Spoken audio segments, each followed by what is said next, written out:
안녕하세요. 유튜브 랩의 커피캣입니다. 오늘은 조금은 민감할 수 있는 주제로 이야기를 이끌어 가고자 합니다. 지난 시간에 이어서 키즈 유튜버들에 대한 오해를 풀고자 준비한 영상이니까요. 유튜브를 운영하시는 분들은 이 영상을 봐줬으면 하는 바람이 있습니다. 사실 아동학대라고 하는 것이 어제 오늘의 문제만은 아닙니다. 보건복지부 학대 피해 아동 보호 현황을 보면 2012년도에 6,403건이었던 아동학대 사례가 2017년에는 무려 22,367건으로 늘어났어요. 지금 말씀드리는 게 신고 건수가 아니라 아동학대 확정 건수입니다. 그러니까 굉장히 많은 비율로 아동학대가 늘어나고 있는 실태죠. 그 중에서도 아동학대를 가장 많이 일삼는 대상은 부모가 있습니다. 무려 80%에 달하는 학대자가 부모인 거죠. 이런 면에서 볼 때 키즈 유튜버들 중에서도 분명 나쁜 부모는 아동을 학대하면서 영상을 찍을 가능성이 있습니다만 대부분의 부모님들이 아이를 사랑하는 마음으로 키즈 컨텐츠를 운영하시기 때문에 저는 키즈 유튜버 분들이 아동학대를 무조건 일삼는다라고 생각하지는 않아요. 아동학대가 점점 심각해지고 있는 와중이지만 대부분의 부모님들은 아동을 사랑하기 때문에 본인의 아이를 누구보다 사랑하는 분들이기 때문입니다.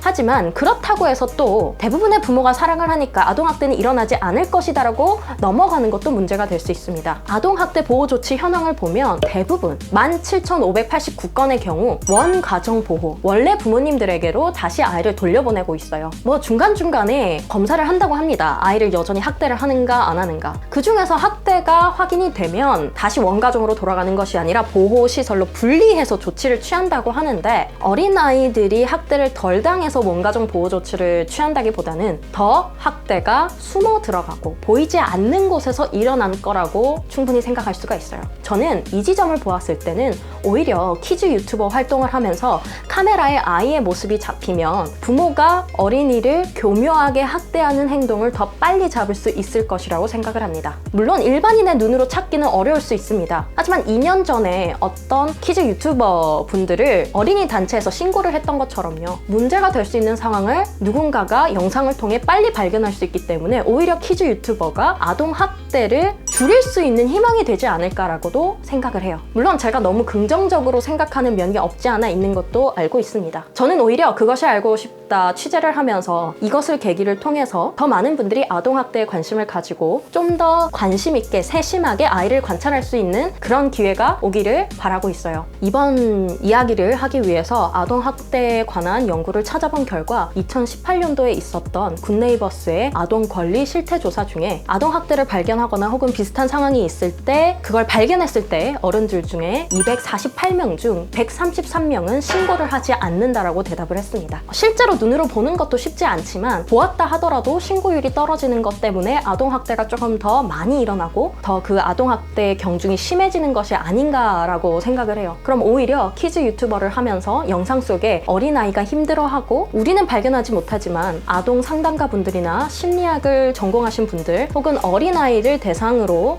전문적인 활동을 하시는 분들은 이런 부분을 빨리 캐치할 수 있지 않을까라고 저는 생각을 합니다. 물론 이건 아동학대를 일삼는 키즈 유튜버를 대상으로 한 예시일 뿐입니다. 대부분의 부모님들, 특히나 제가 오프라인에서 만나봤던 키즈 유튜버 분들은 어린아이와의 추억을 위해서 유튜브를 시작을 하십니다. 사실 아시다시피 유튜브로 수익을 내는 것은 굉장히 쉽지 않은 일이에요. 그 중에서도 반려동물과 어린아이를 대상으로 촬영을 해서 제대로 된 컨텐츠를 만든다. 이건 정말 쉽지 않습니다. 우리가 원하는 대로 아이들이나 반려동물이 움직이는 것이 아니기 때문에 이건 정말 애정과 사랑이 담기지 않으면 촬영하기도 편집하기도 쉽지가 않아요. 그러니까 모든 키즈 유튜버 분들이 마치 돈을 위해서 아이들을 학대한다라고 생각하는 것은 굉장히 일부의 견해만 보는 것이 아닌가 하는 안타까움을 가지고 있습니다. 아동학대는 사실 그 가정에 들어가서 확인을 해보지 않으면 이게 학대인가 아닌가 확인하기가 어렵습니다. 누구나 부모는 처음 되는 것이기 때문에 지식이 부족하여서 어린아이의 세밀한 이야기를 듣지 못할 수도 있고 정말 못돼서 어린아이를 하나의 인격으로 대하지 못하는 경우도 있어요. 어떤 경우든지 간에 확인이 너무 어렵습니다. 그건 단순히 키즈 유튜버들에게만 해당되는 사항이 아니라 이 세상의 모든 부모들에게 해당되는 사항이니까요. 키즈 유튜버 분들에게만 아동학대의 시선을 볼 것이 아니라 우리 주위에서 어린아이 자체를 사랑의 눈으로 관심의 눈으로 보는 게 훨씬 더 중요하지 않나라고 생각을 합니다. 저는 개인적으로 많은 부모님들께 키즈 유튜버를 추천드립니다. 최근에 어린이들은 유튜버 활동에 대해서 굉장히 마음이 열려있고 본인도 하고 싶어하는 경우가 많아요. 그럴 때 어린아이 보고 혼자서 직접 하라는 것보다는 가족분들이 같이 합심을 해서 많은 이야기도 나누고 재미있는 추억을 쌓는 것이 굉장히 좋다라고 생각을 합니다. 수익적인 면모를 본다면 주기적이고 정기적으로 업로드를 해야 되는 것이 맞지만 어린 친구와의 우리 가족일 때의 모습을 추억으로 담는 것이라면 정기적으로 업로드 하실 필요도 없으니 아이를 붙잡아서 힘들게 하지는 않아도 충분히 원하는 컨텐츠를 아이가 원할 때 찍을 수 있을 거라고 생각을 해요. 그것이 알고 싶다 팀에 취재를 했을 때 저는 키즈 유튜버를 굉장히 추천한다고 말씀드렸습니다. 제 개인적인 사정도 이야기를 드렸었는데요. 저는 20년 넘게 가족 구성원을 병간호를 온 가족이 했어요. 저희 부모님이나 저 같은 경우에는 집에서 편하게 잤던 경우보다 병원의 간이 침대나 병원에 있는 보호자들이 잘 수 있는 조그마한 쪽방에서 잔 날이 더 많을 정도로 병간호를 했는데 지금 생각을 해보면 찍어놓은 사진이 몇 장 없어서 그분들이 보고 싶을 때 사진을 보는 게 굉장히 어렵습니다. 그래서 지금 유튜브 전문가를 하면서 그때 가족들과의 영상을 많이 남겨뒀더라면 하는 아쉬움이 있어요. 언제 어떻게 될지 모르니까. 그리고 요즘은 유학이라든가 군대, 대학과 같은 일이나 일 때문에 가족과 빨리 떨어져야 되는 경우도 많거든요. 그런 경우를 생각을 해봤을 때는 가족 구성원들이 함께 있을 시간이 상대적으로 많은 어린아이일 때 그때의 추억을 영상으로 담아둔다면 언제든지 가족 구성원이 보고 싶을 때 볼 수 있다는 장점이 있다는 것을 힘주어 이야기를 했었습니다. 하지만 이 부분은 키즈 유튜버와는 크게 상관이 없다고 생각하셨는지 다 잘렸어요.